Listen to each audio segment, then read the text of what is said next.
Yes, we are back again. Back in the saddle.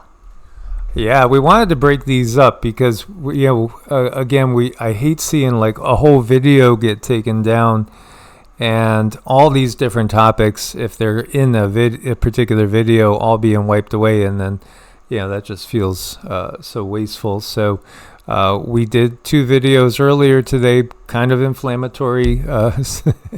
Definitely, kind of, yeah. So this one is something totally different, and this is something that Cindy's been getting a lot of information on. Again, we thank everybody that's supporting us over on Patreon. This one's going up on Hearts OMMM, and thank you guys wherever you're watching from for supporting Hearts OMMM. YouTube still has a reach that other options don't have, and so we're trying to still spread what we can get out there to the masses, to all the different groupings of people wherever they are in the process of awakening and understanding.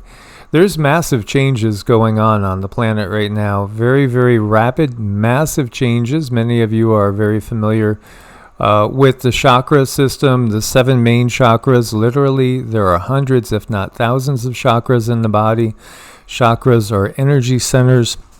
They're vortices that are drawing in the most minute matter and energy that you can imagine into not just the physical body, but our energy body as well, the light body.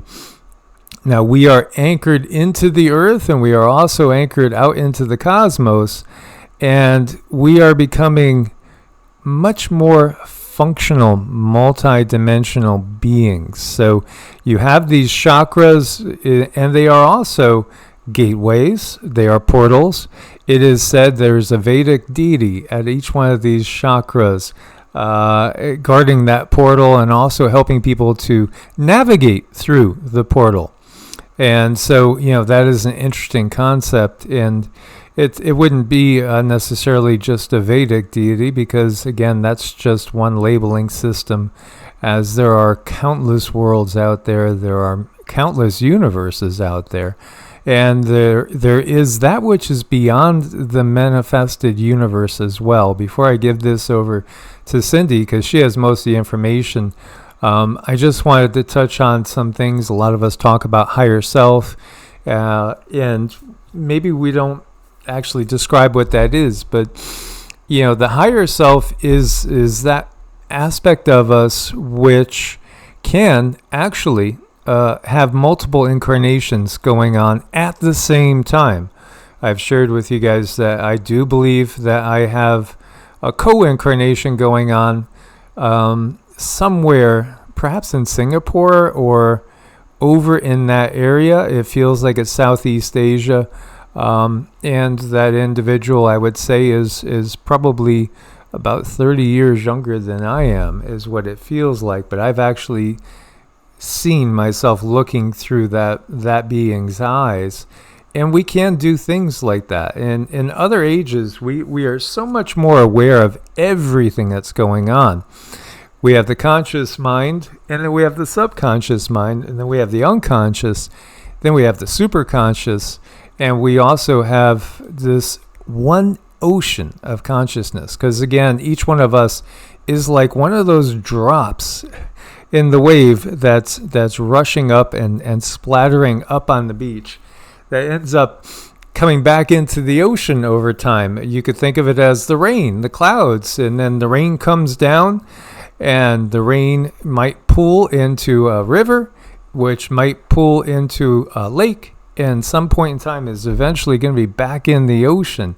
This is the reality of our consciousness itself. It's a lot of fun, honey. Can you take it back to the iceberg? The iceberg. I want to talk about that for just a minute before we get into other concepts, because this really ties into what I've been seeing over the last week. And I carry a lot of information in me, and sometimes this information, it's simply not ready to be processed. I, for whatever reason, am not able to grasp it and say, hey, this is what this is and this is what it does. But it's there. I know it's there. I can see it. It's like one of those things. You can call it cognitive dissonance. It's like I can see it just fine, but I have no data on it. So part of that could be my unconscious trauma that's going through that we can see on the iceberg. This is probably really important because that unconscious trauma is a huge driver in our life, because it's created to help keep us safe. And it's also going to tie in to what I'm about to talk about, this energy that we all possess and we all have, and how this energy really animates us in a huge way.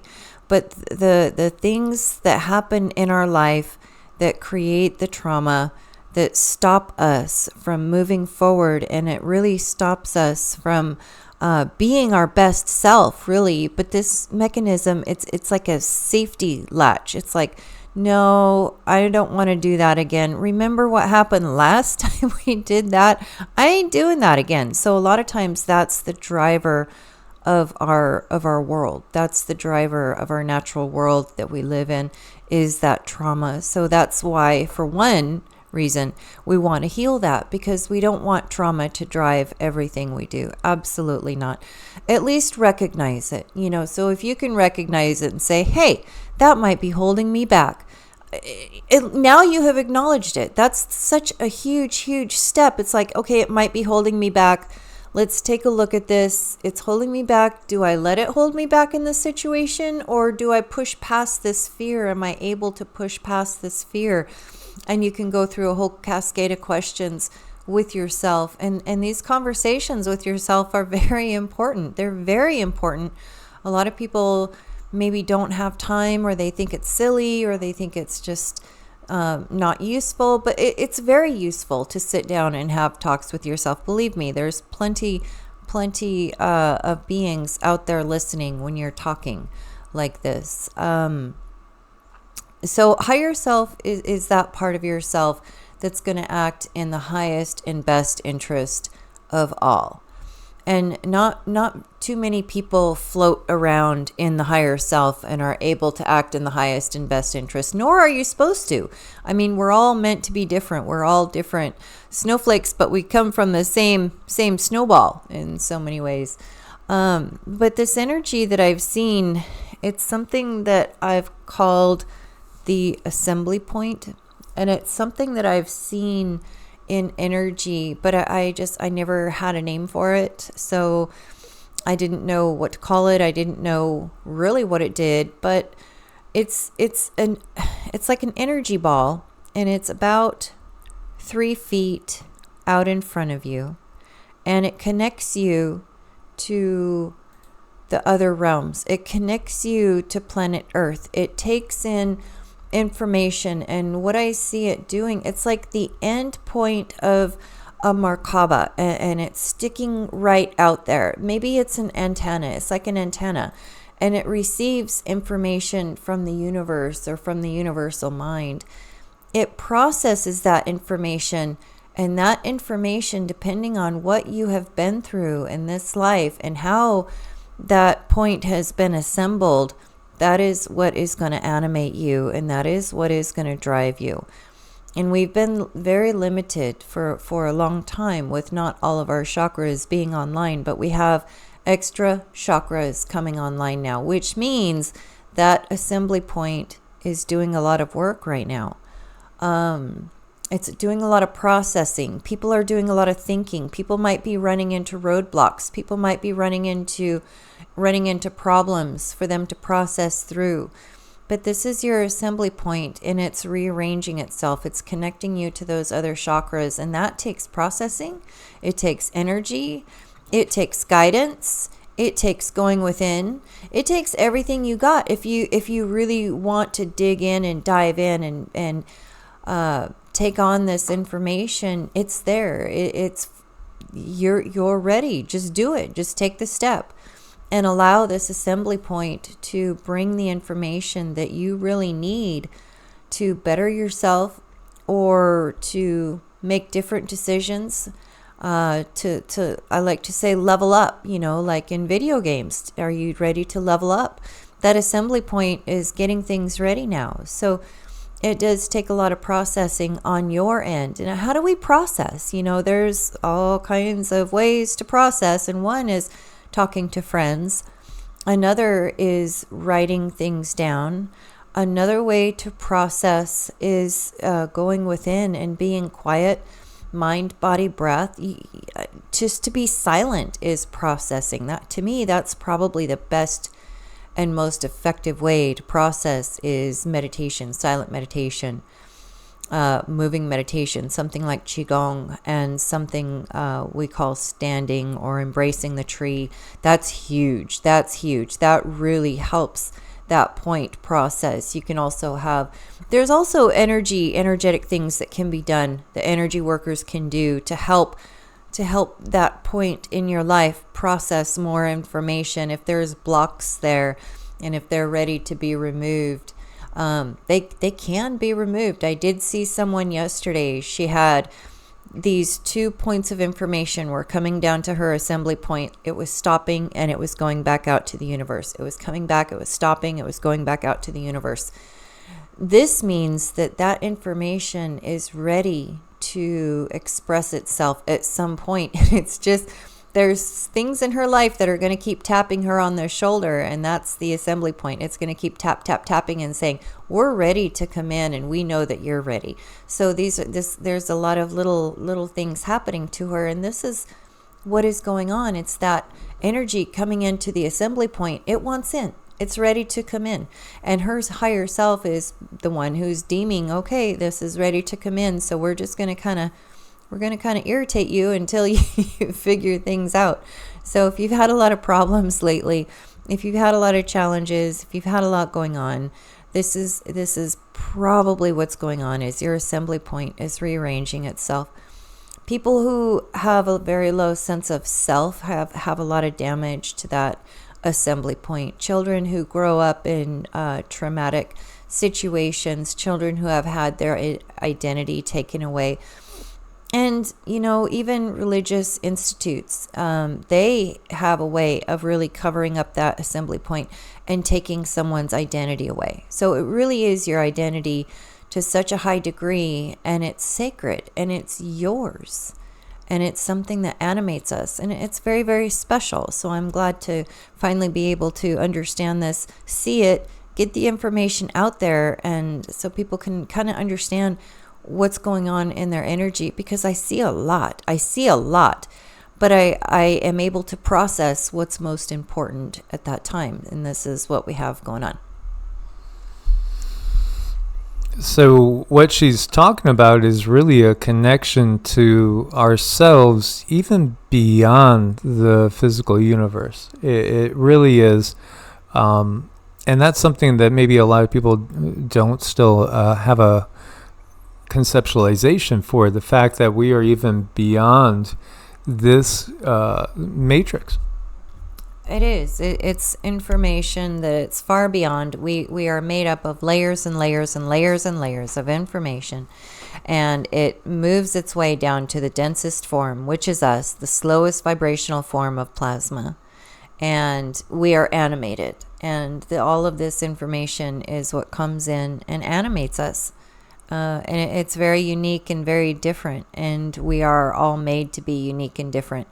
Labels are okay to help give someone an idea, but don't get stuck with them. Don't get stuck with a label. It's not bad, but it's not the best thing, because it can limit you. I use it for descriptional purposes to help me along and help me understand something.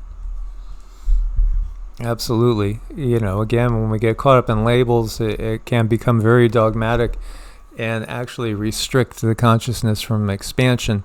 So, you know, these are amazing times that we are in, and it's just a matter of, riding out the storm, staying organic, letting nature take its course, and aiding that as best as we can. Again, with as much good organic nutrition as possible. Listen to your body. There might be things that you need all of a sudden, and then you won't need them after a little while. This is a period of rapid growth and transformation. So it's very important that when you need rest, take rest. And when you need to change your diet or your patterns. I was never an early riser. I was a night owl. Now, she has to say, can we stay in bed another half an hour?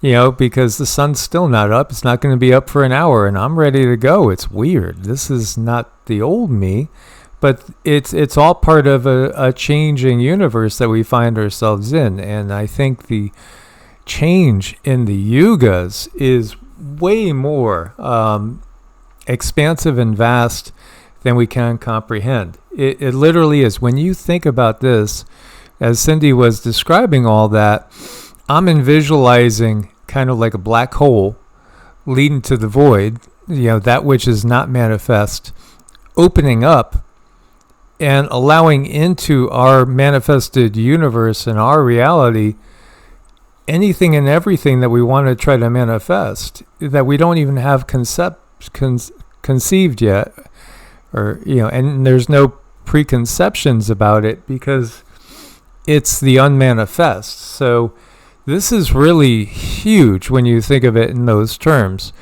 It's, again, you can view in some ways the Shiva and Shakti energy. The Shakti is again, that divine feminine is the mother, is the body, literal body of the universe itself. There are many mythologies that speak of a divine being being sacrificed in a sense, and whether it's the universe being created out of that body, the planet being created out of the body, or people, it's a reference point to the fact that matter is ultimately, it is energy. It's just energy vibrating at different frequencies, yet there is something beyond that, and it is that consciousness itself before any sort of physicality at all, that literally exists in what we would perceive as a void,